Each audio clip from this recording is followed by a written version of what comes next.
All right. We'll go ahead and get started. So, Pharmacist Tom at your service.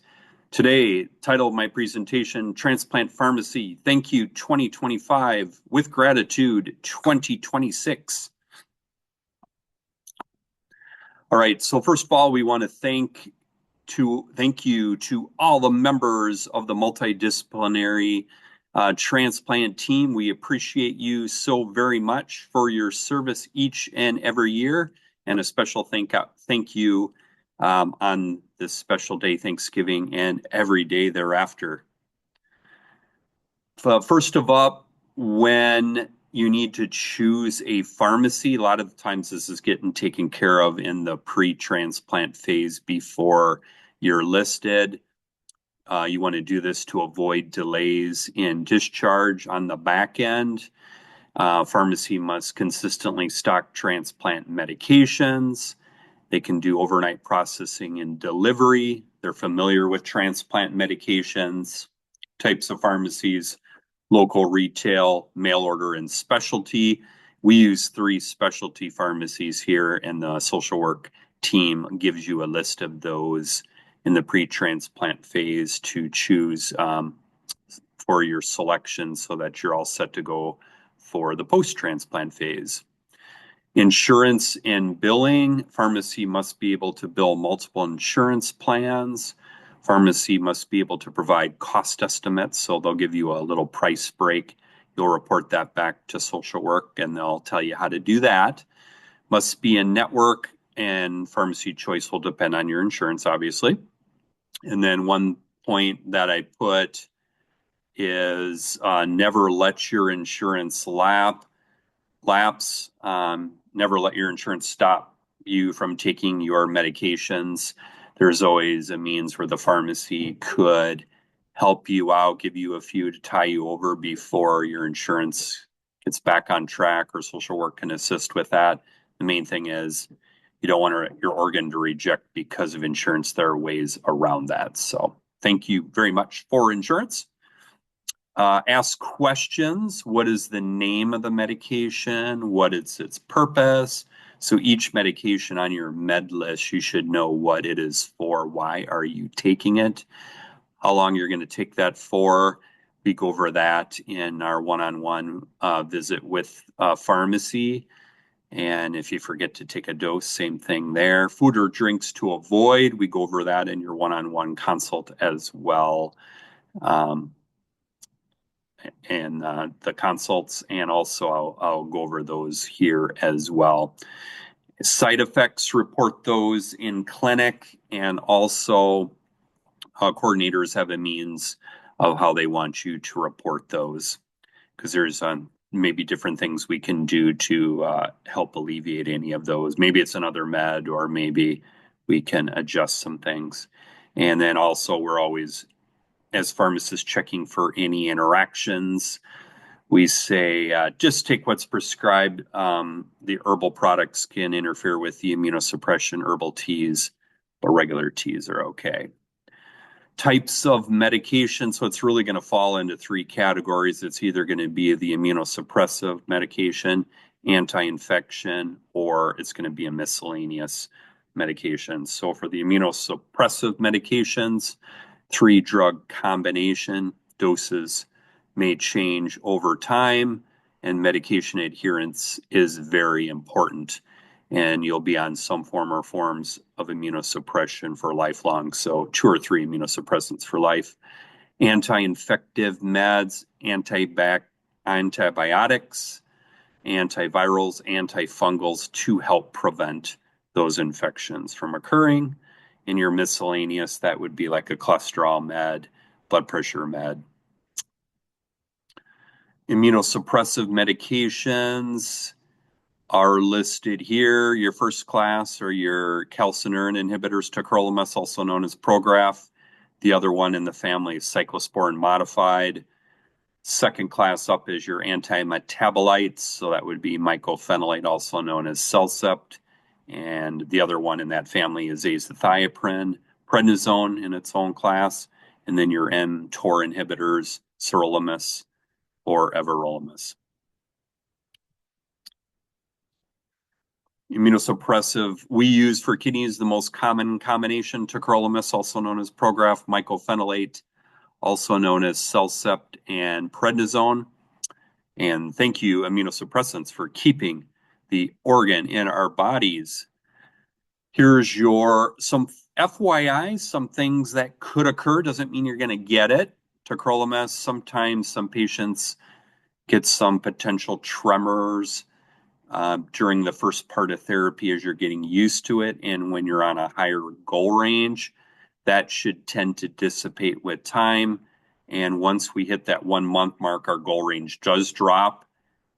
That may potentially even there allow those to go away. If you did get tremors, a lot of times it's 2 hours after you take the medicine when it's the highest in the bloodstream. And then that should trickle down in your bloodstream until it's time for your next dose. So if you did get it, it's usually more momentarily. And some patients get this, some do not. Also, we watch your blood sugars, your blood pressure, cholesterol, making sure those are within normal limits. Watch your kidney function. For mycophenolate, it could cause some GI discomfort. Maybe taking it with food helps alleviate that. If needed, we could adjust the dosing frequency, or we could go to the enteric-coated version as well. And we're watching your blood cell counts, your CBC, which is your complete blood cell count, part of your regular set of labs. Prednisone, changes in mood, insomnia, could elevate blood sugars and blood pressure as well. Here's your anti-infective medications. For antibacterial, we use sulfa or Bactrim. That is to prevent PCP pneumonia. And you're on that for 6 months. If you are allergic to that, we do have alternatives. Pentamidine is inhalation therapy in place of Bactrim. That is every 28 days for 6 months. Or we could go to another oral version, which is Dapsone or even atovaquone. Antiviral, we'll use Valcyte, and you're on that for 3 to 6 months, or acyclovir, which is 30 days. That, depending on which one you're on one or the other. That is dependent upon the viral testing of you, the recipient, as well as the incoming donor organ. Antifungal, for kidneys, we use nystatin oral suspension just until you're discharged, and that is to prevent thrush. And pancreas or kidney pancreas transplant patients will use fluconazole for the first month.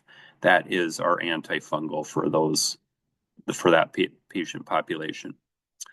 Anti-infective medications, Bactrim says increased risk of sunburn. Our transplant patients, you're going to wear sunscreen, so that kind of takes care of that to remedy that side effect. We're watching your kidney function.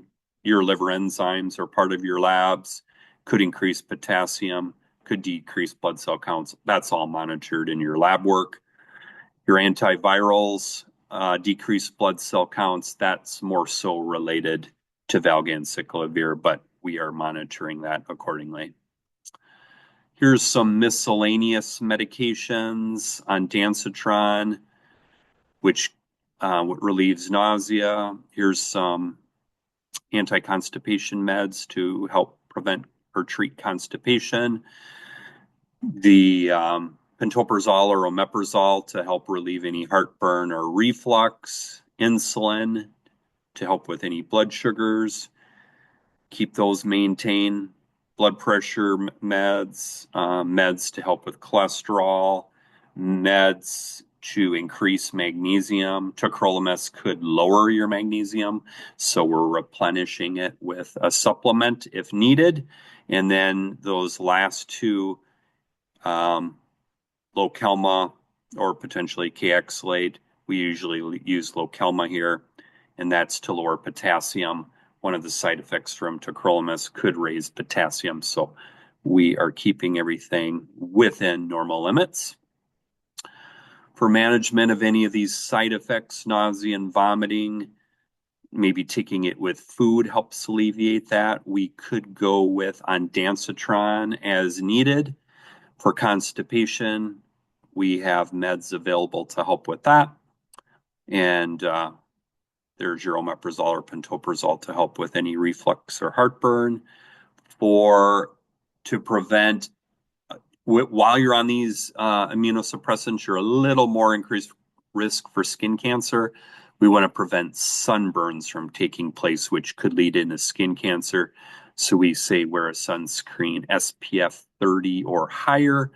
Watch those cloudy, hazy, overcast days where the sun could burn through those thinner level clouds and burn you that way. And also not a bad idea to wear caps or hats to protect the top of your head.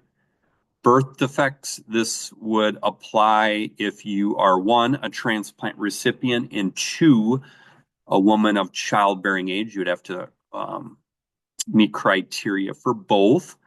Then we would say use one or two forms of birth control depending on the method used, or there's abstinence, or if you want to have the glorious gift of having a child, then just have those discussions with your transplant team and we could do an alternative plan for you. If this did apply, they would give you a brochure outlining this in the hospital, and they would go through that with you. Blood pressure, cholesterol, and sugars could be elevated. We have meds available if needed.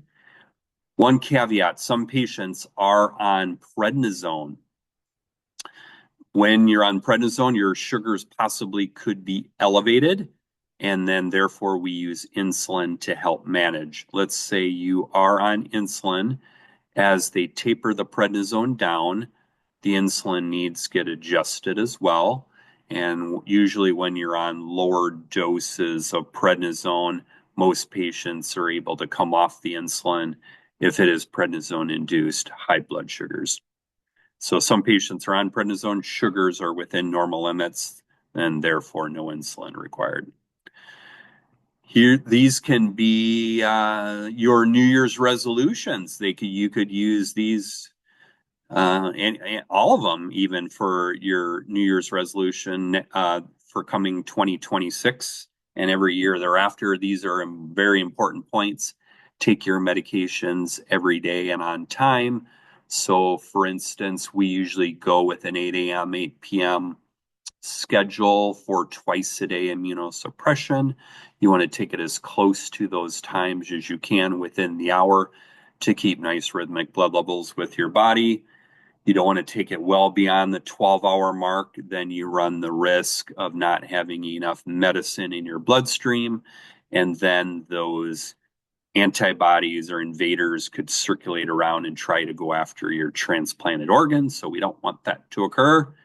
Do not miss your doses. Never stop taking your anti-rejection meds unless they told you otherwise. Be consistent with regards to meals. So you want to take your dose times with food and keep that consistent, or empty stomach for the 8 a.m. and the 8 p.m. doses, keeping that consistent. The med will work either way. It's just the absorption is affected if it's with food or empty stomach, so you want to keep it consistent. Avoid grapefruit, pomegranate, pomelos, starfruit, honeybell oranges, which are a hybrid of a grapefruit and Seville oranges. Regular oranges are okay. Lemons okay, limes okay, orange juice okay, clementines max of 6 a day, and just kind of check ingredient labels just to make sure anything doesn't have some of that stuff in it, such as grapefruit. Do not start any extra supplements without letting us know. Coordinator or pharmacy, we want to know everything you're on to avoid any interactions. Like I said earlier, avoid herbal products, not because we don't like them, because they interfere with the tacrolimus. Also, herbal teas in the same category, but regular teas are okay. Use sunscreen 30 or higher. We went over the pregnancy implications, and take your meds after labs on lab day. Here's some extra tools to help you remember. There are some mobile medication apps to alert you to take your meds on time. Those top two, My Med Schedule Plus and Mango Health, those are in the App Store. Those are free, and those MediSafe medication management and DoseCast, those are for purchase. I like the My Med Schedule Plus, Mango Health. Those are real good ones. You can set alarms for your medications. You can do your chart digitally. You can print it out and you can make it into a pocket size for that way you have your meds in a pocket size with you. And it's just real nice. It keeps you alerted to remember to take your meds. Mango Health also has some health incentives too. So sometimes they have like gift cards and things like that to reward you for your hard work. Smart Pill Bottles tracks when you take your medication and knows how many pills are remaining. Adhere Tech, that is software that's could be potentially linked with pharmacies and they're knowing your adherence. Or Pillsy, which is an app, and they have the caps are smart bottles, and then that's a way of alerting you to remember to take your meds. Virtual Assistant, those are like Alexa or Echo in your homes if need be as well. This is use pill boxes, alarms.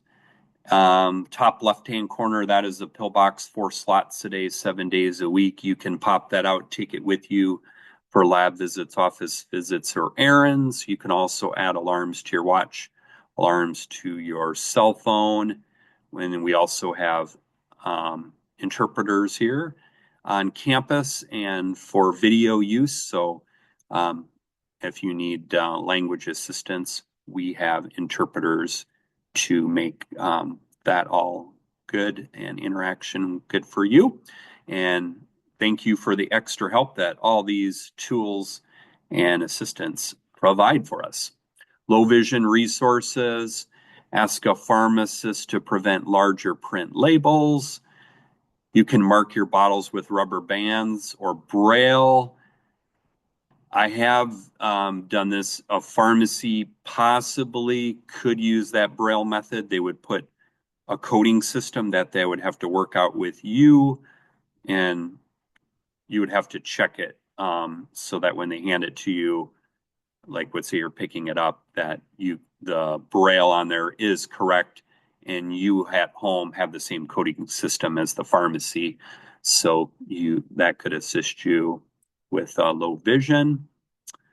Place lights close to labels you're trying to see. You can use magnifying glass or reading glasses, or even your cell phone can magnify things as well. And visionaware.org has managing medications and everyday living tips as well. Important points to remember: never stop taking your medications or change dose with, the team is always telling you how to take that. It's usually take it until otherwise told differently. Inform other physicians or dentists meds you're on, or if they prescribe something, it's a good idea to get that checked out to make sure there's no interactions. Allow plenty of time for refilling your meds. The specialty pharmacies will call you like 7 days ahead. If you haven't heard by that 7-day mark, then call them and they can get those filled for you. And then that way there's some grace time before you run out. And notify coordinator or transplant team any side effects in clinic and coordinators have a means of letting them know as well. And never let your insurance lapse, as I went over that as well. If you need a new prescription, it's probably best to let your coordinator know.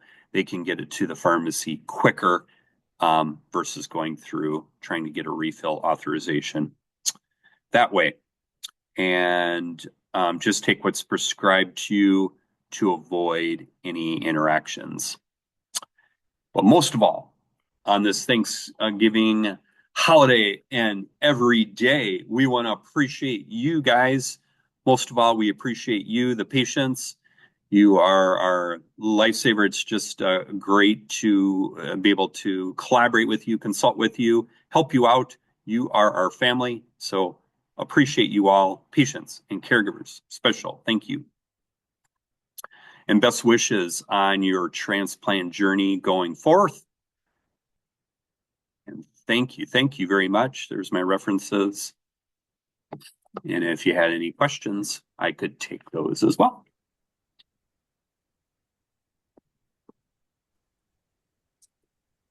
Yes, I'm currently taking a bunch of these meds from my heart transplant last December. And do I have to start over with all the meds when I get a new kidney? Yeah, depending on the lapse, you would start over with those anti-infectives, and yes, so you would. Okay, thank you. Mm-hmm. I have a question. Yes. What is considered herbal teas? So here's what I tell people for the teas that are okay to take.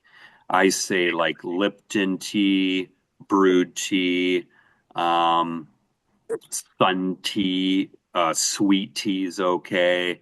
Like orange tea, lemon tea, raspberry, honey tea, those are all fine. Green tea is minor, so I think you're okay on that end. But then those ones beyond those that I just said, I would consider those herbal teas. Oh, so chamomile is an herbal tea. Chamomile would be a herbal, so I would avoid that. My favorite. Okay. And and you said to avoid grapefruit, pomegranate, pomelos, starfruit, honeybell, Seville oranges. Why is that? Because they interfere with the tacrolimus, and so what it's going to do, they're both working on the enzyme. So what's happening is it's preventing the breakdown of tacrolimus, leading to higher levels, and then therefore you're getting more side effects on the back end, and it's causing havoc too with the coordinators because if your levels are jumping around. So but one of the side effects is increased serum creatinine, so it could hurt your kidney, raising that serum creatinine, which would decrease your renal clearance. I got you. Okay. Mm-hmm. Last question. Yes. Are the meds, do you deliver those or do you have to come to the lab to pick those up? So the three specialty pharmacies that we use Mayo Specialty, Osteen's, and Walgreens Specialty. They will ship to you to your home. There is a pharmacy on campus that is the Mayo Community Pharmacy in the Davis building. That would be pickup, but the specialty pharmacies will ship to you. Okay. Mm-hmm. All right, thank you. You're welcome.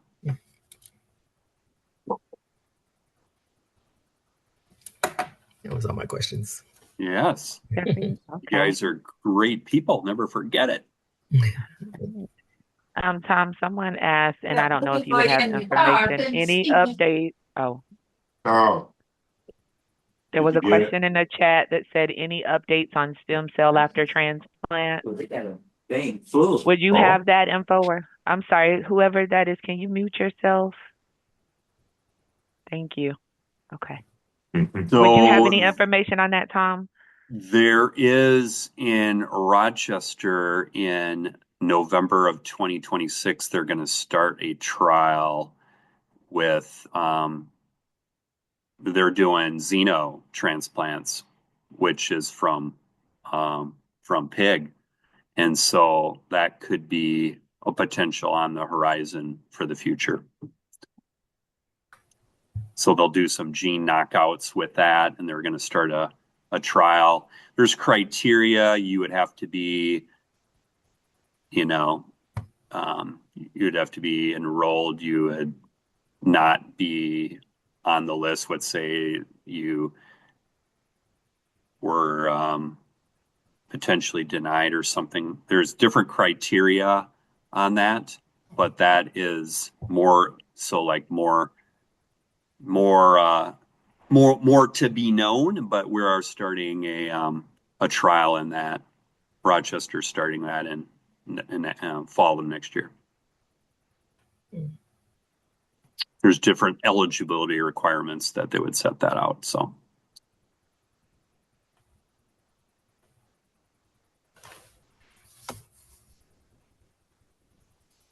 Right. Any other questions?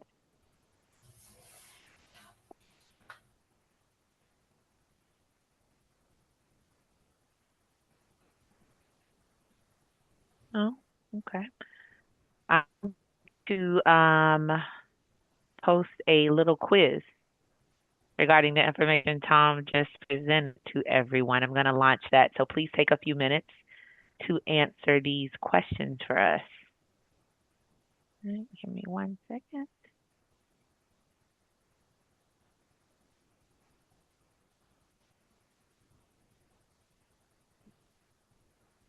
All right.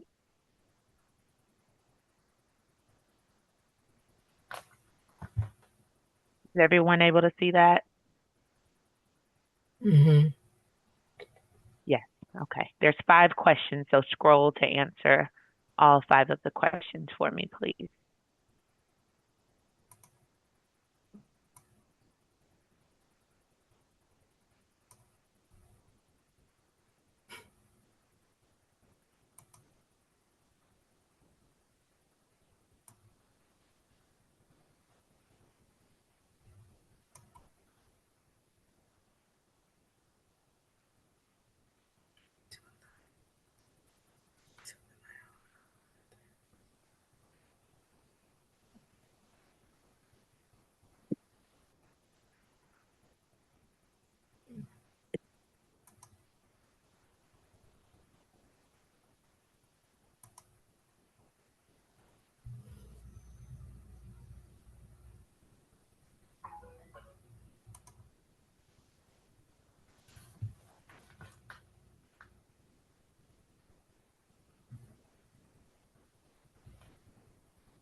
Excuse me.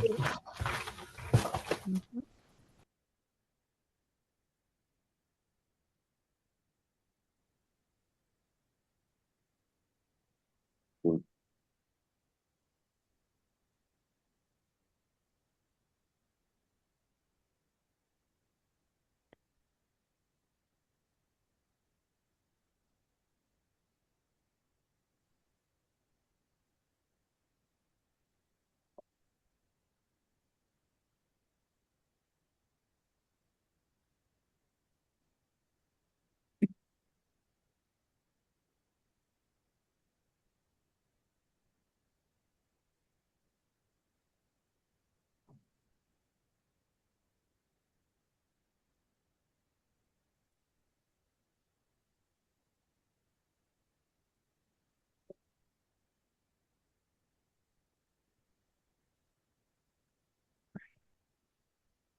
How about 60% completed? Is everyone able to complete the quiz or anyone having difficulty?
I'll give it one more minute and then we will end the quiz and review the answers.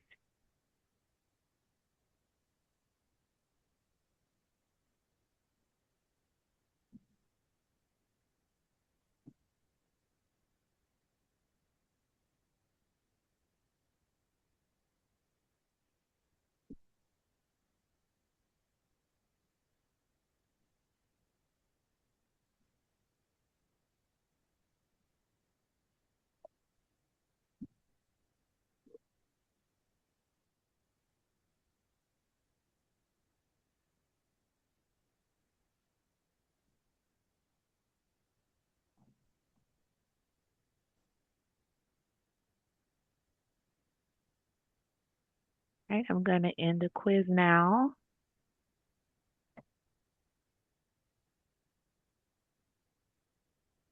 All right. Tom, did you want to go over the answers? You want me to read the questions and you give the answer? Yeah, I can How do do it. you want to do it? So the first one, which of these is not an immunosuppressant? So what I did was I put, if you ever see a VIR in the word, that is a tip off that it's an antiviral. So if you picked C, you got it right. So tacrolimus, CellCept, and prednisone are your immunosuppressants. And the one that's not is your antiviral. Valganciclovir is an antiviral to prevent CMV. And it says, which fruits can interact with tacrolimus? If you picked all of the above, that would be correct. If you picked Seville, those are right, but they all are. So it'd be D, all the above. Which of these is not a medication app? The one that is not is honey, did I take my medications? That could be a question, but not an app. But also work together with your caregiver, so you both should know that you take it. And then your morning labs got delayed until 9 a.m. When would be the best time to take your morning meds? So with labs, you always take it right after, as soon as you remember. You wouldn't want to do it at 8:30 because that's right before the lab, and then that will mess that lab up because we're trying to get the trough. And the correct answer would be B, just after the 9 a.m. Lab draw. Which SPF sunscreen would be used for kidney pancreas? It's 30 or higher, so anything up 30 or above is A-OK. Ones below that would be a little too low. So A would be the right answer. SPF 30 on that one. All right. And then if you got any wrong, we forgive you. Just always keep learning. It's always a learning process. We all learn together as a team, all the multidisciplinary members of the team, patients and caregivers too. So I always say to patients, just gradually keep learning those medicines. You want to know what each med is for on your med list. So why am I taking it? Okay. All right. Any additional questions for Tom before we let him go? Oh, all right. Thank you so much for presenting today for us, Tom. We really appreciate all the work Yes, you do appreciate for our patients. you as well, Lakeia, and the whole social work team, the whole transplant team, and patients and caregivers. Shout out to you. Congratulations. And thank you for letting us serve you. And all the Thank you. best on your health and prosperity as you go forth. And have a happy Thanksgiving. Thank you, Tom. Happy Thanksgiving, everyone.